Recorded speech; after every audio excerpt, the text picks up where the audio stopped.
Hey everyone, and welcome back. Thank you for choosing to listen to this episode of the How to Life podcast. I'm Dr. Laura Jaggett. I'm back again with some insight about how to know yourself. This episode is number 59. I love the title of today's show, which is called Following the Bread Crumb Trail. Do you remember the story of Hansel and Gretel? They were lost in the forest, but Hansel had dropped breadcrumbs and they were able to follow the trail and get back home. This is kind of what my guest, Junaid Ahmed, is going to encourage you to do today. Junaid is the host of the podcast Hacks and Hobbies. He himself is a lifelong hobbyist. He has explored many things from tech, cycling, photography, beekeeping, film and video, studio setup, which is what he's doing now, and podcasting. And they were all explored by following his curiosity. Curiosity is natural to everyone. Even if you think you don't have imagination or you're not curious about anything, I would say not true. You were probably steered away from it, or you were talked out of it, or maybe somehow you just never developed it, but it's there and it can lead you to such wonderful things that will enhance your life or at least help you define your preferences. Junaid believes that curiosity leads to investigation, which leads to learning, which leads to mastery. And I would add that mastery can even lead to monetizing that skill. But I'm getting ahead of myself. So I invite you to enjoy this insightful podcast interview with a true Renaissance man, Junaid Ahmed. Junaid, welcome. Thanks so much for being on the How to Life podcast. I'm really happy to have you here. I'm super excited to be here. This is going to be a cool podcast interview, and I like the title, Following the Bread Crumb Trail. But before we get into it, before we follow that trail, will you please take a moment, introduce yourself, and tell us a little bit about you? Absolutely. My name is Junaid, and I'm a tech enthusiast. I'm a hobbyist. I am a designer, and I love to tinker with things. I've really enjoyed my entire life. There's no decision that I made that I feel there's any regrets. Every once in a while, yes, we feel depression, but you know what? Where I'm standing right now, I feel so blessed. It seems like you have worn many, many hats in your life, and you've done many things. What brought you to that? And that's an excellent question. One of the things that I don't even remember how it was, but when we got our first computer, I was so curious. I was like, oh my God, what is this thing? I totally took into my curiosity and dug in all that I could learn about this computer. So I would say that I followed along every curiosity that I felt. And was that something that was just sort of intrinsic to you? Were you encouraged to follow that curiosity? I don't know if I was encouraged. I am the oldest of 7 siblings, so there's no time to be alone. But when you pick up a hobby, you get to be alone. It was your escape. That's so true. You put it in the perfect words possible. It was my escape. And so with my escape, I followed that rabbit hole and I end up what I am today. I did a test a while back, my personality test, and one of the things that came up was that I am an observer. And I've found that true and true over the years. Like I observe, and then when I've understood enough, I jump in and I take over. Do you find that's with everything that you sort of do in your life, including cycling or beekeeping or photography? You kind of observe, watch, research, and then do? Yeah, a lot of the times that's been the case. So what does it feel like for you when your curiosity is sparked? And the reason I'm going to mention this is because I know people who curiosity was discouraged or not encouraged. And what I mean is parents will have a path set for their kids and they don't want any distractions taking the kids away from that path. So if the kid starts to look at something, they immediately redirect them. And then the child sort of loses their ability to recognize what curiosity feels like or what desire feels like. This same question applies for people who grew up with no boundaries, because we know there are some that are just ignored and they're left on their own to forge their way, and they don't know how to do that because there are no boundaries. So I want to know if you could teach them, because I believe that you can be taught to tune into yourself, to discover what it is that sparks something within you. How does it feel for you? That's an excellent point, and it brings me back to the hero's journey. The hero's journey it's repeated over and over in movies, over and over in books, and they show you that yes, you have all the freedom in the world, but how far can you really go? How far can you push yourself? Because that's what it all comes down to. How far can you really push before you give up, before you say, this is not for me, before you change course? In that respect, I felt that I love starting a lot of new things because that curiosity. But anytime that I feel some resistance, I'll have to then recalibrate and say, okay, if I go deeper into this area that I'm going into, what benefits will I get out of it? So I kind of re-engage and reanalyze the situation. So I like what you said about when you encounter some resistance. What is your definition of resistance? Okay. Resistance for me, how do I know that I'm kind of going down the wrong path? It doesn't feel fun. It feels forced. It feels effort. It's like, oh, well, I've invested this much money, so I may as well continue the course, but I'm not really loving it. That's a big sign. And that's resistance. Non-resistance is, you've heard the expression, in the flow. Nothing can stop you. You don't realize how much time has passed because you're enjoying it so much. That's when you're in the flow. And, when you go in a direction, I'll give you an example. When I was trying to find my thing, when my kids were small, I thought, you know what, maybe I'd like to sew. But when I got into the course, I didn't enjoy it. It wasn't fun. I'm like, I'll just pay somebody to do this. That was for me the resistance. In my podcasting journey, the resistance came. So initially I was editing my own episodes, but then I felt and I wasn't getting to the place that I wanted to get. So I was like, I can hand this task off and then continue doing the things that bring me joy, that brings flow to me. So you loved the podcast, but there were aspects that you allowed yourself to delegate.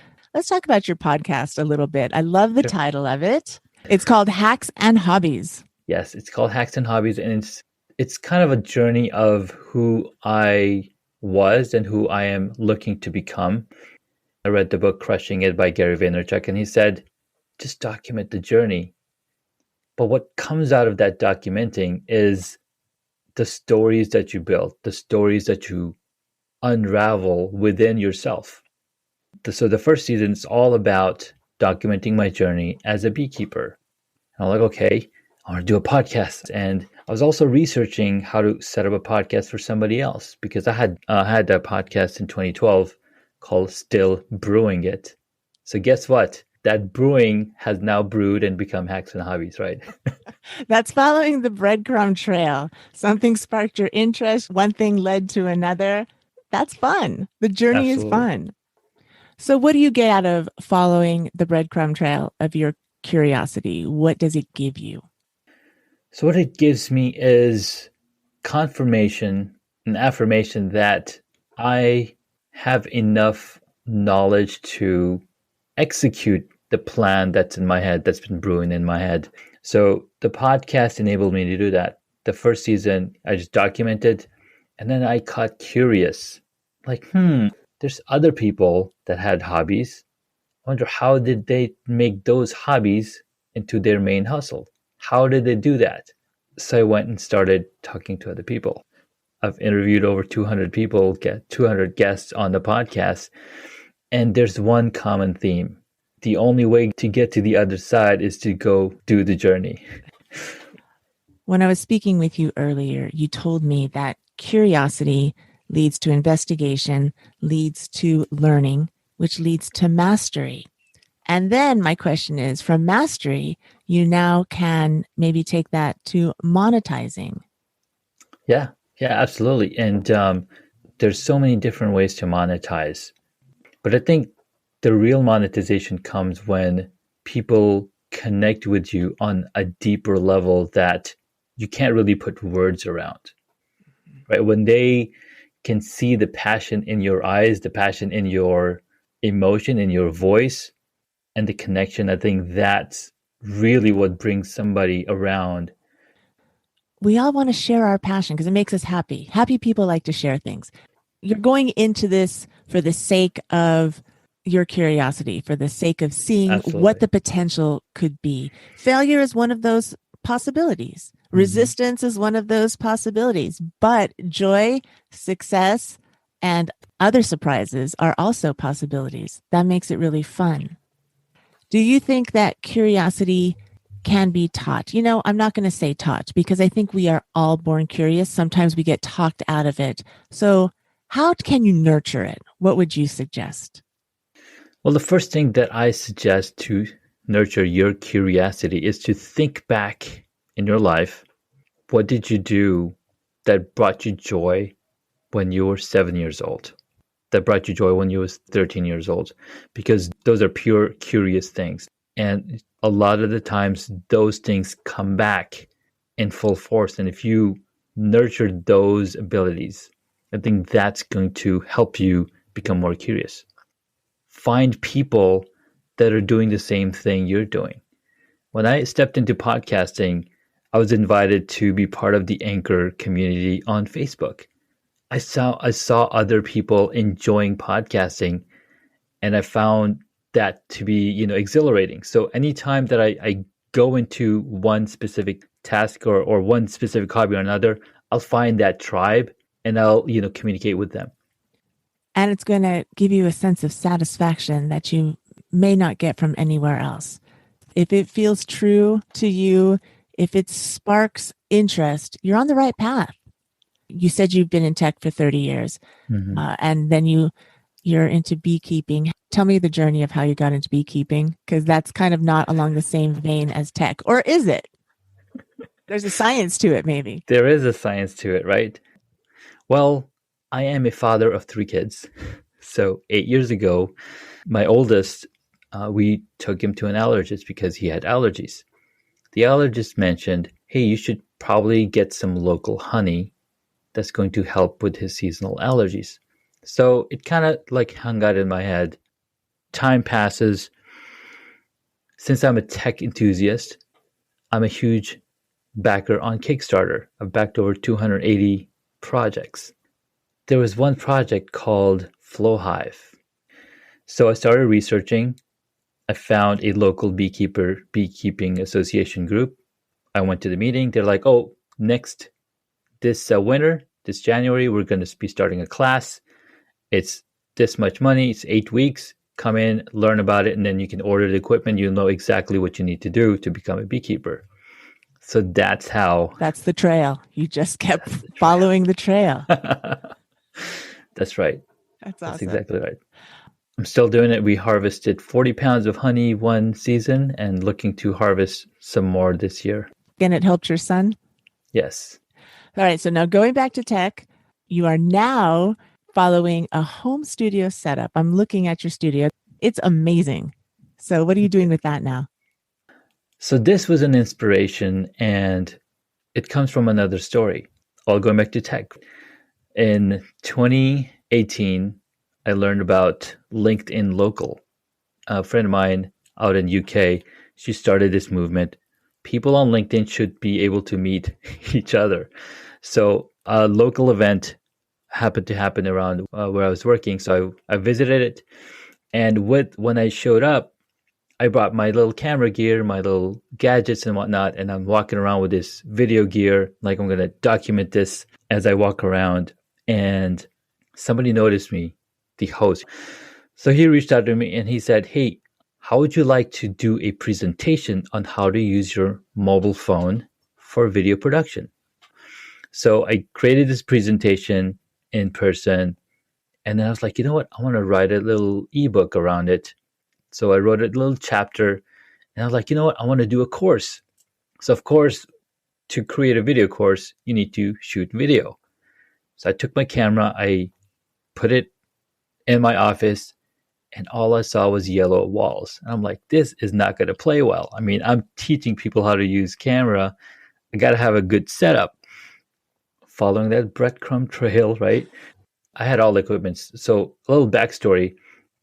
I've been doing short films and documentaries for a decade now with cameras and DSLRs and whatnot. So I had a ton of gear. So I was like, let me put this together. So I spent the time and put together my studio so that I can show up online. I can do the streams, all so that I can spend the time and create the course. So that 2.5-year journey of being on the podcast helped me become a better speaker, helped me tell a better story. So now that I'm in front of the camera, I can tell that story.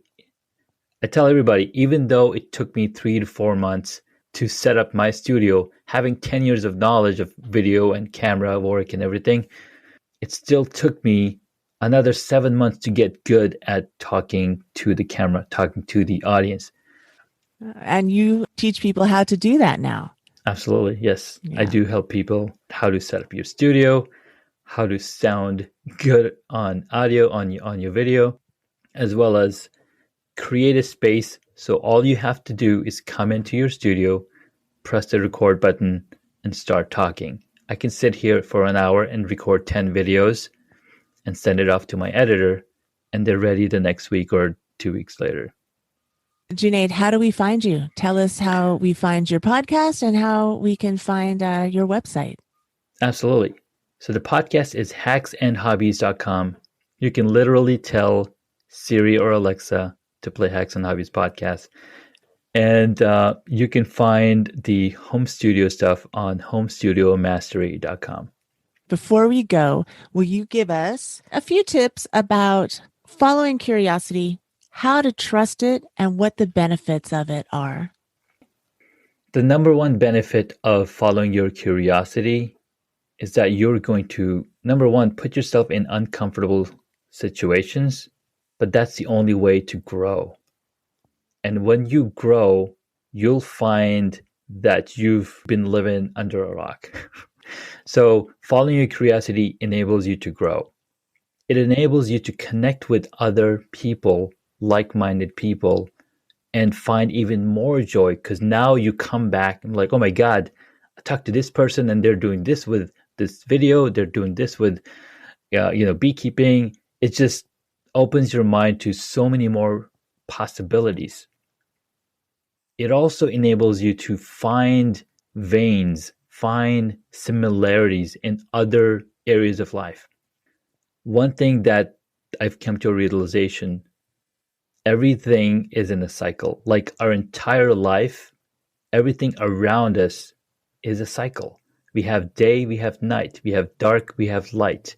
Everything has up and down. And if you look at the colors, the lights, the wavelengths, the radio waves, the up and down movement, some are longer, some are shorter, but it's all in sync. Everything is in sync with each other. It's so beautiful. I mean, our own heartbeat represents that.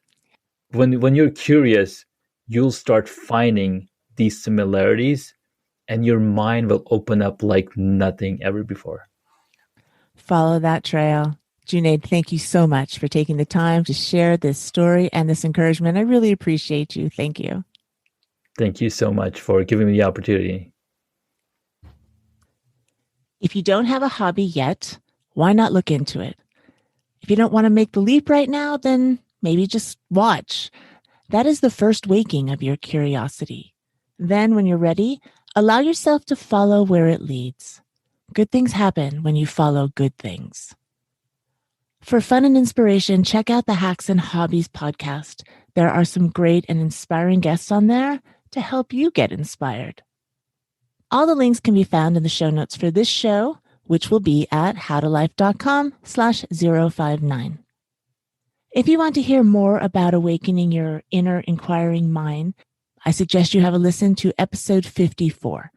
Johnny McLean talks about the importance of a creative outlet And episode 25 will give you some pointers on how to follow your intuition. Did you enjoy this podcast? If so, I would love it if you would please leave a 5-star rating on Apple Podcast. And if you want to take it one step further, a nice review would be very much appreciated.